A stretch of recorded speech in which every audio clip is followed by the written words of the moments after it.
Welcome to your daily dose of sci-fi adventures. New stories dropped every single day. Smash that subscribe button and ring the to help us reach 1,000 subscribers and unlock even more epic cosmic tales. Lieutenant Rian Cross had flown dozens of missions for the Federation's exploration corps, but nothing in his records prepared him for the violent shudder that ripped through the ISV Venture as it tore through Epsilon 9's atmosphere.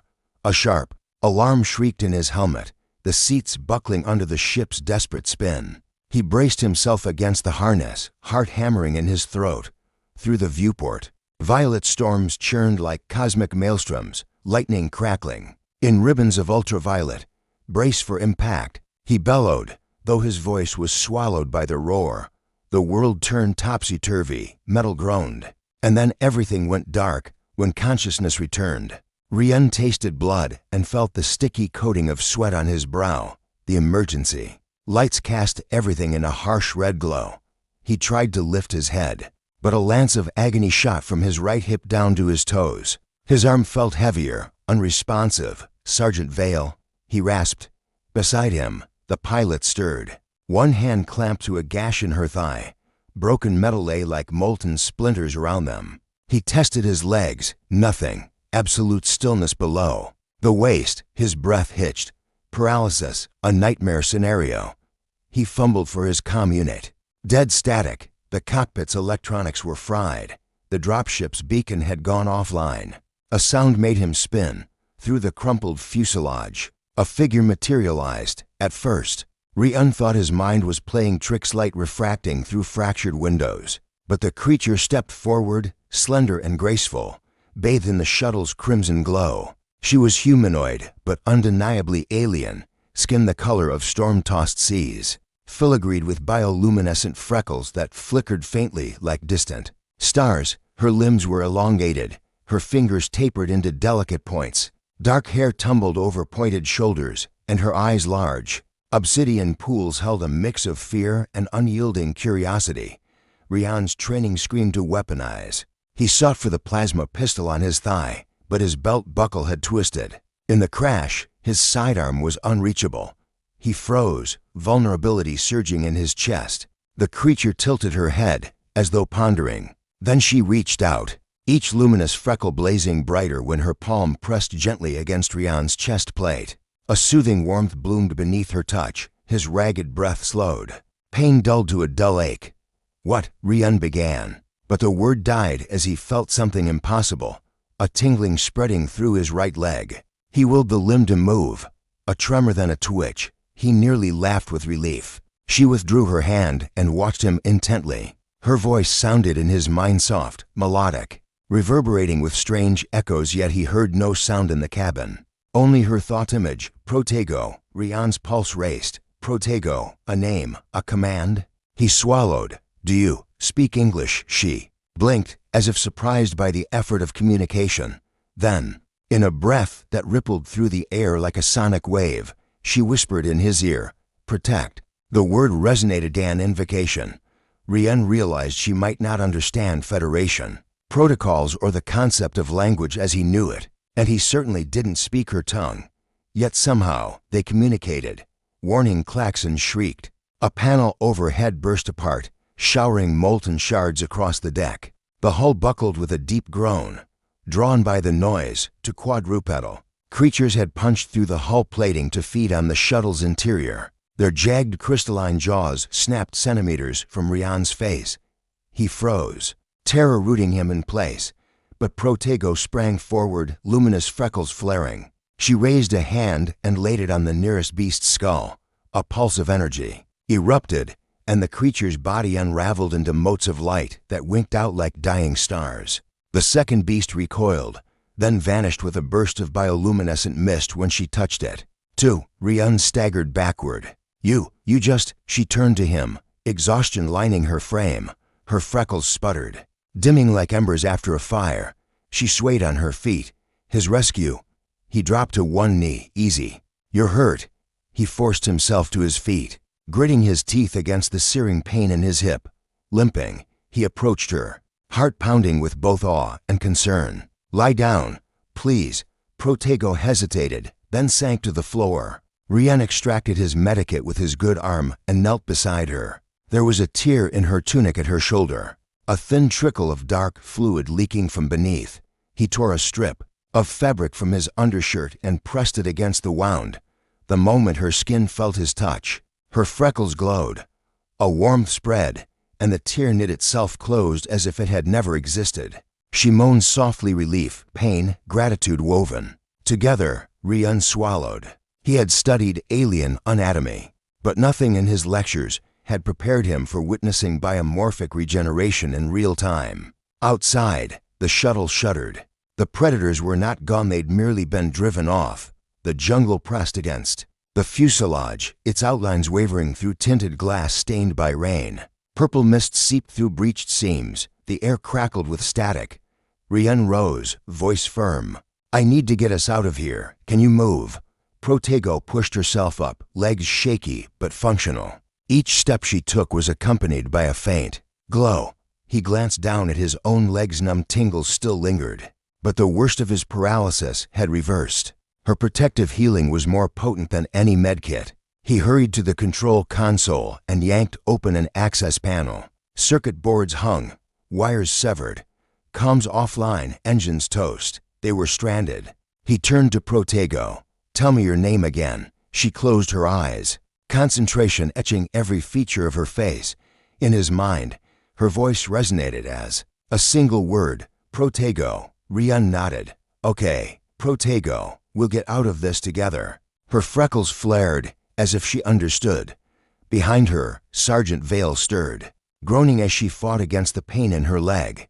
Rian cast a glance at the shattered cockpit and then at the alien newcomer. He braced himself against the collapsing fuselage. The jungle beyond beckoned with its unknown perils, but also with the promise of open sky, of rescue, of home. And by his side stood Protego, the paralyzed alien girl whose power to heal was tied to her will to protect. Rian Cross had no idea how that gift worked or what price she paid each time she used it, but he was certain of one thing. He would not leave her behind, for better or worse. Their fates were now entwined on the wild surface of Epsilon 9, and the frontier had never seemed more vast nor more dangerous. Rian Cross staggered through the tangle of violet ferns and phosphorescent vines, each step a jolt through his still recovering legs. Beside him, Protego moved with an otherworldly grace, though her gait was unsteady and her breaths shallow. Between them, Sergeant Nora Vale rode in a makeshift sling fashioned from emergency blankets, wincing each time Rian twisted to avoid a gnarled root or jagged rock.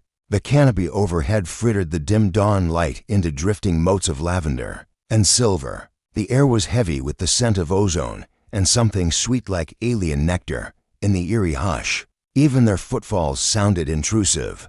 Rian wiped a bead of sweat from his brow and glanced at Protego. Her freckles pulsed softly, every bioluminescent dot a heartbeat of light. When she'd healed Rian's paralysis and sealed Nora's wound, her own strength had ebbed away. He'd carried her part of the way from the crashed cockpit, praying she'd hold on.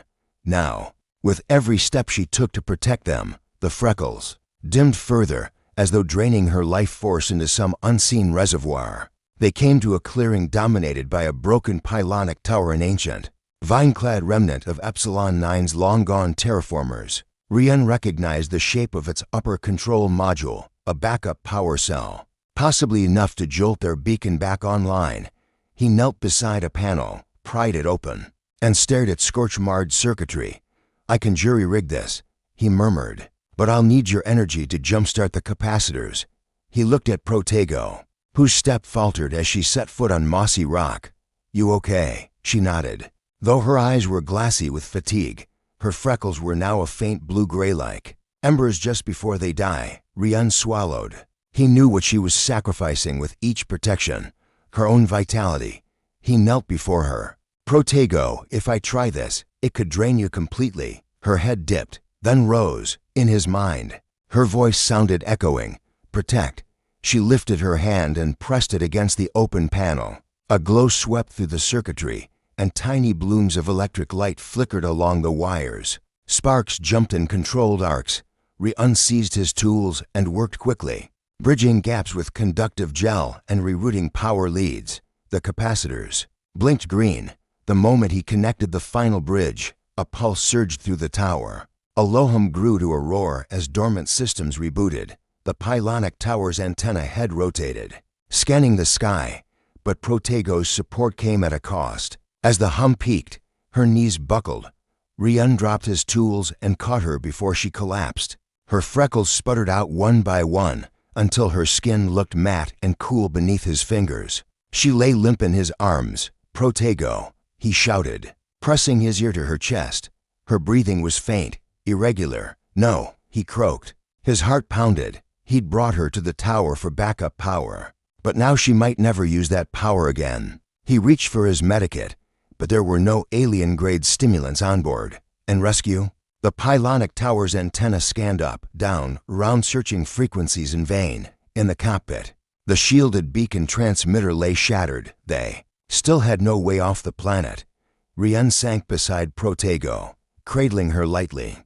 Nora slipped from her sling and shuffled over, worry etched on her face. "You burn yourself out doing that?" Nora asked quietly. Rian nodded, eyes grim. "Whenever she protects us, she heals us but drains herself." Nora knelt and pressed a hand to Protego's forehead. "Lieutenant, we need to conserve her energy. We've got to find a way off this." Rock without leaning on her. She held Rian's gaze. "Can you walk?" He flexed his legs. A faint tremor answered. "Barely. I can make it, but slowly." Nora nodded. Then first light. "We move." They found a shallow cave nearby, its entrance framed by spiraling fungi that emitted a soft, pulsing glow. Rian carried Protego, and Nora steadied him. Inside, the air was cooler, damp with subterranean mist. Above them, crystalline stalactites dripped onto mirrored puddles below. Rian laid Protego on a bed of soft moss. Her freckles were extinguished. In her pallor he saw something ancient, fragile, like a dying flower. He gently brushed a lock of her dark hair from her face. "Nora, we need to ration her," he said in a hushed voice. "No more heroic saves until she's rested." Nora placed a water gel pack beside Protego's lips. "She'll wake eventually." Rian sat back, gaze distant. Images flashed in his mind of training lectures on xenobiology cases of symbiotic healers whose life energy exchanged through proximity. But he'd never before seen it cost the healer's life force so directly.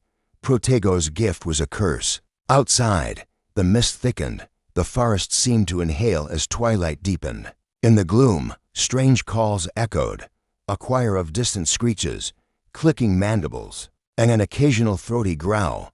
Epsilon 9's ecosystem was a marvel and a menace. Rian slid his hand over the scanner on his wrist. Nothing but static.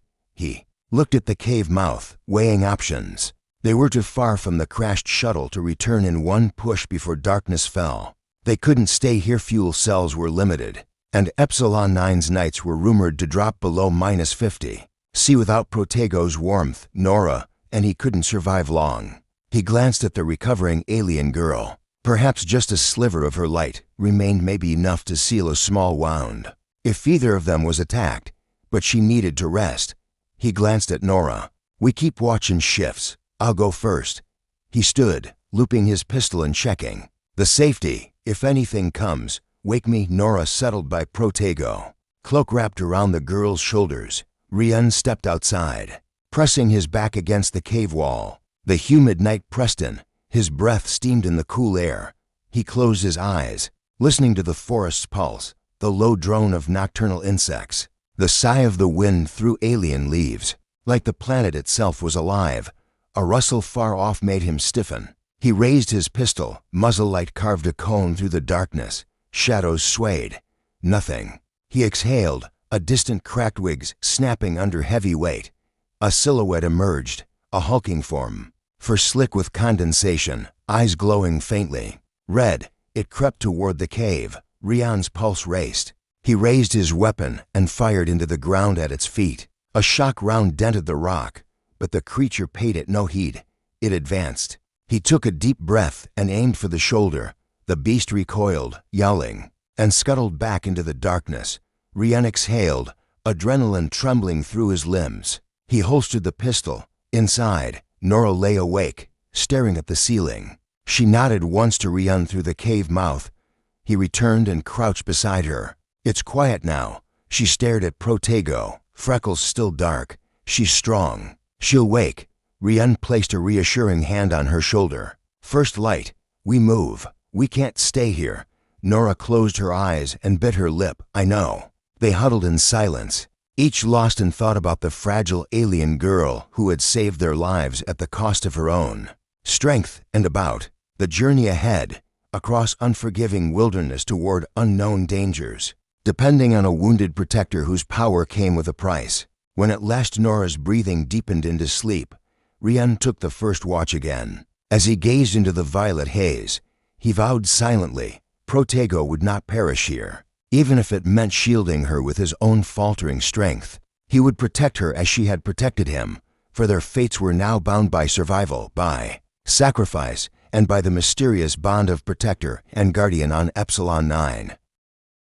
Rian cross-crouched at the cave's mouth, scanning the shifting violet haze of Epsilon 9's twilight jungle. The crimson glow from Protego's fading freckles still pulsed through her tunic, a dim heartbeat of bioluminescent light. He had barely slept. Each rustle in the underbrush had jolted adrenaline through his body, but now the first pale shafts of dawn filtered through the canopy, refracting in droplets of hanging mist like scattered stardust. It was time to move.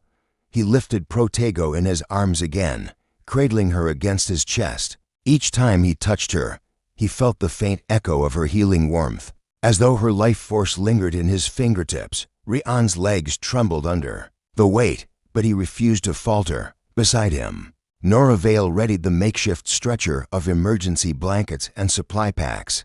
Keep your voice down, Rian whispered. If they hear us, Nora nodded, tightening a strap round her injured thigh. Though she grimaced with every movement, her expression was determined. We stick to higher ground, she murmured. Predators usually avoid the ridges at dawn. Together, they picked their way up a mossy incline, tree roots and lichen-covered stones giving precarious footing. The jungle floor teemed with life. Phosphorescent beetles scuttled in rivulets of iridescent sap, and enormous ferns unfurled like the wings of ancient leviathans. Call-ins and chirps echoed a chorus of unseen creatures. Greeting the morning, Rian paused, lowering his load for a moment. He searched the tree line for landmarks he'd committed to memory from the shuttle's last navigation. Al readout. According to his backup tablet, the mining outpost lay roughly 3 kilometers east, perched atop a ridge overlooking a dried riverbed. If they could reach it by nightfall, they might scrounge power cells or signal a passing freighter. He hoisted Protego again. Let's go before the heat rises, he said. They emerged from the dense thicket into a shallow valley. The air here smelled of sulfur and wild blossoms, an intoxicating perfume that made Rian's head swim. A distant plume of steam rose from geothermal vents hidden by ferns, sending up ribbons of lavender mist. The ground beneath their boots was slick with mineral deposits, but Nora's keen eye spotted a near-invisible trail worn by small quadrupeds. They followed it, Rian carrying Protego, Nora guiding with swift, sure steps. After half an hour, the valley walls rose into craggy spires, their tops lost in drifting fog. 2 of the crystalline-jawed predators they'd encountered near the shuttle stepped out from behind a rock. Rian froze, heart hammering. Nora raised her rifle. Wait, she shushed him, then stepped onto the path's edge with a soft whistle. The beasts paused, heads tilting. In that instant, Rian remembered, animals here responded to Protego's energy. He lifted Protego's hand carefully and pressed her palm to his chest, channeling her healing field inward. He felt warmth bloom through his torso, grounding him. Then, with a calmed breath, he set Protego's hand against a jagged outcropping of stone. The frost-encrusted lichen around it glowed, and the stone itself healed an ancient fissure. Sealing shut with consummate ease, the predators recoiled, unnerved, and melted back into the fog. Rian withdrew his hand, his legs steady. He looked at Protego's pale face, her breathing deep, freckles shining once more, if faintly. I didn't know you could do that at a distance, he whispered. Protego's eyes fluttered open. She studied her hand. In her mind, the single word came like a breath. Protect. Rian slid Protego onto the stretcher. Let's keep moving. They climbed the ridge in silence, the forest thinning until coarse red rock jutted from the purple soil. The solar intensity was already climbing. Beads of sweat traced Rian's spine as he hauled Protego upward. Even with her reserves low, each step she took beside him drained her further, so Rian insisted on carrying her weight. Nora trudged behind, pausing to check the flap on the stretcher or to cradle her arm against her chest. Halfway up, they encountered the remains of an old rockslide boulders the size of shuttle engines. Scattered like dominoes, the easiest path lay through a narrow gap, but Rian had to lift Protego high to thread the stretcher through. He felt her hip scrape against stone. She gasped. "It's okay," he murmured. He crouched and repositioned her, then lifted again. Sweat blurred his vision as he strained, but he managed to pass through without tearing her tunic further. On the other side, the land leveled into a plateau, littered with rusted machinery half buried in crimson dust. Tall antennae snapped in. Two leaned like broken masts. A collapsed hangar door lay ajar. Rian's heart lifted. This was the outpost. He hurried forward. Beneath a leaning calm tower, a bank of solar panels lay shattered. The main control module, an oblong pod, rested at its side, its access hatch sealed by vines. Rian crouched by it and pried the hatch. The interior was intact, cables coiled like skeletal corpses. He rummaged through a cargo container, hoping to find a battery pack. Instead, he found diagnostics. The outpost's power supply had failed weeks ago, and the resident crew had abandoned ship long before.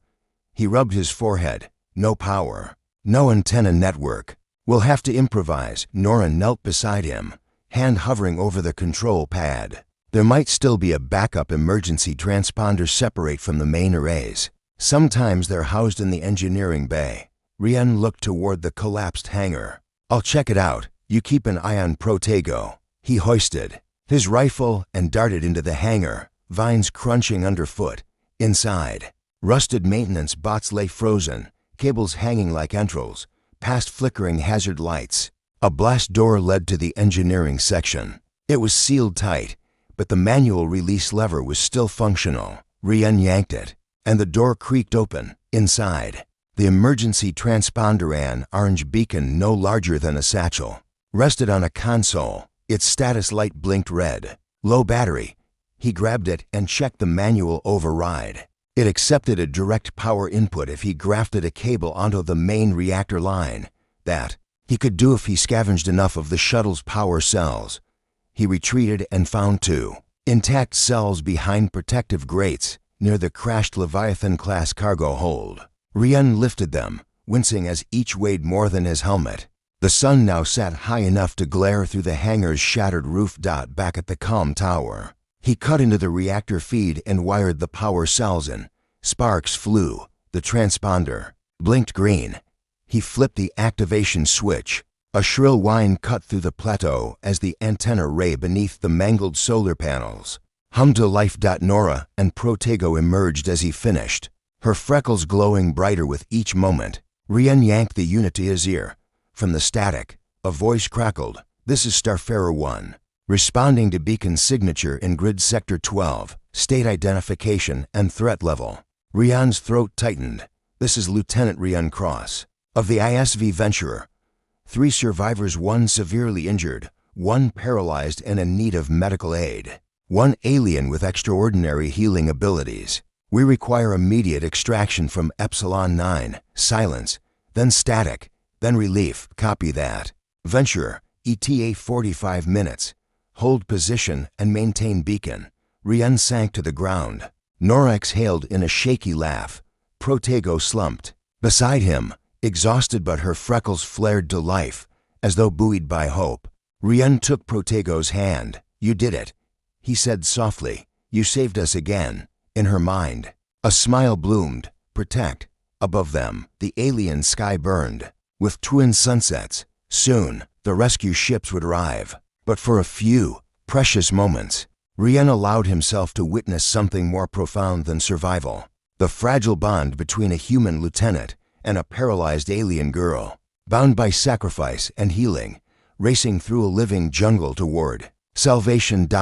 And though the journey was far from over, Cross knew one thing with absolute certainty: Protego would heal again, as long as she believed in her power to protect. The narrow corridor of the ancient alien gate pulsed with an otherworldly hum, as though the very stone was alive with latent power. Cross felt it through the soles of his boots, a rhythmic vibration that seemed to sing across his nervous system. Protego stood beside him, frail but resolute, her freckles aflame with bioluminescent light that cast dancing turquoise patterns on the walls. Behind them, the jungle's violet mist receded into memory. Beyond the gate lay a destiny neither had anticipated. Hauled himself upright, every muscle protesting after the arduous trek. He carried Nora Vale's unconscious form in one arm. With the other he reached for Protego's trembling hand. "We only get one chance at this," he said, voice low but steady. "Ready?" Protego nodded, eyelashes fluttering. She placed her free hand on the cold glyph-carved control console, an array of concentric rings, etched into a slab of onyx stone. Her fingertips flared white-hot, and for a moment the entire corridor shone like a star in eclipse.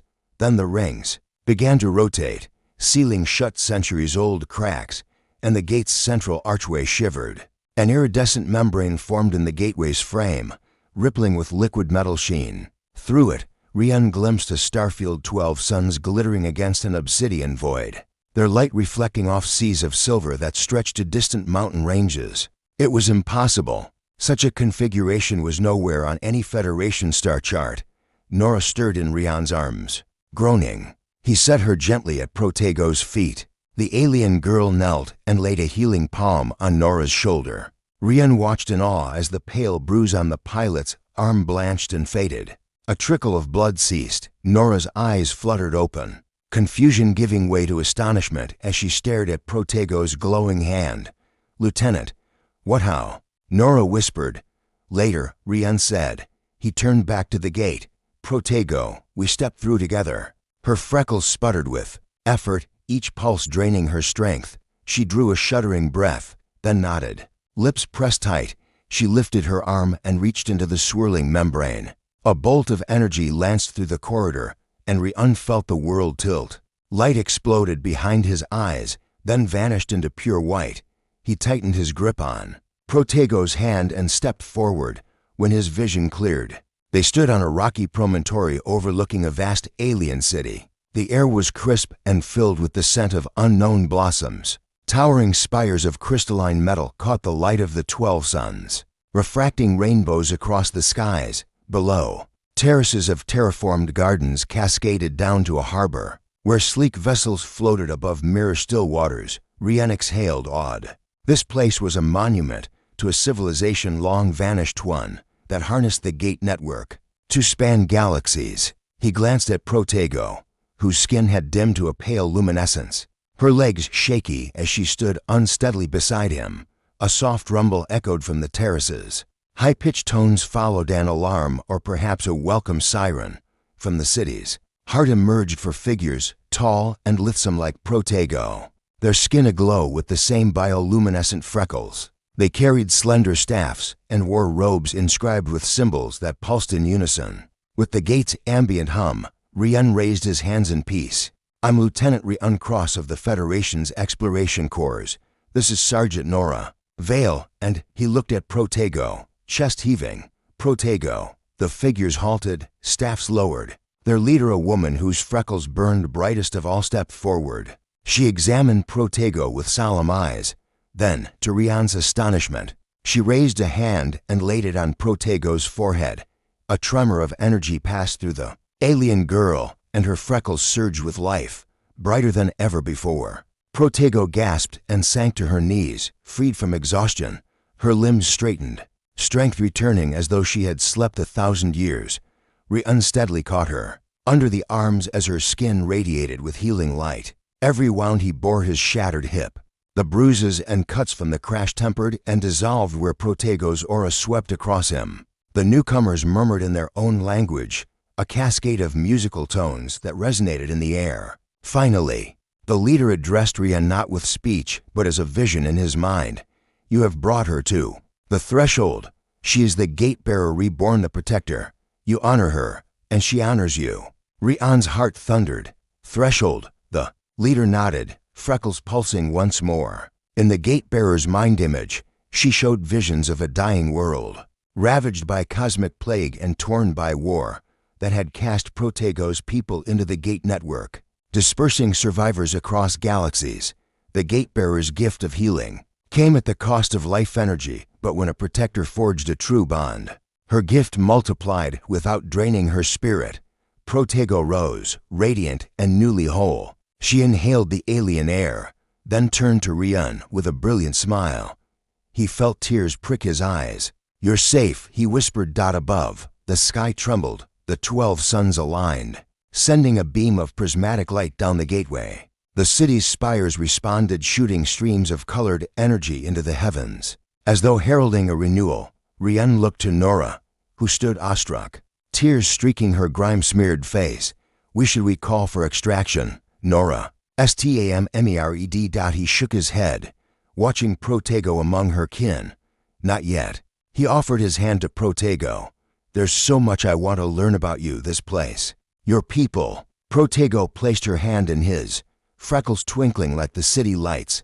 In her mind, a single word, together. As the gate-bearers gathered around them, Rian realized that their adventure had only just begun. The Federation would come for them, but first, he and Protego would walk these crystalline streets, uncover the secrets of the threshold, and forge a new future, one where her gift of protection would heal more than wounds, but entire worlds. And so, beneath alien suns and towering spires, Lieutenant Rian Cross and Protego, the paralyzed alien girl, who healed when she protected, embarked on a journey that would reshape the destiny of two civilizations, bound forever by sacrifice, trust, and the luminous promise of hope.